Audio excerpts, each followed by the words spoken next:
کرم دت قریشی سے deputy bureau chief سلیم سورانی کی رپورٹ کے مطابق تھانہ قریشی پولیس کی آئل مافیا کے خلاف بڑی کارروائی۔ 4 گاڑیاں، 60,000 لیٹر ایرانی ڈیزل برآمد۔ ڈیزل سمیت گاڑیاں کسٹم کے حوالے۔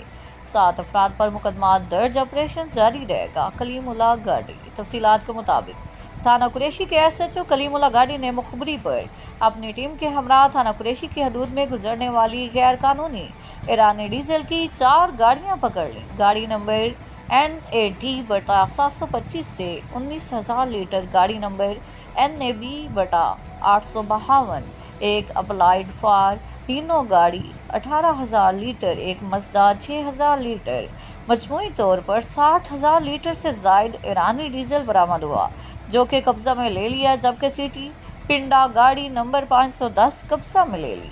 گاڑیوں کے ساتھ 7 افراد نیاز محمد، جمعہ خان، عبد القدیر، علی مصطفیٰ، عزیز اللہ خان کو حراست میں لے لیا۔ اس دوران ایس ایچ او کلیم اللہ گاڑی نے کسٹم افسران کو کارروائی سے آگاہ کیا تو کسٹم ٹیم پہنچ گئی۔ ایس ایچ او کلیم اللہ گاڑی نے ایرانی ڈیزل سمیت گاڑیاں کسٹم افسران کے حوالے کر دیں۔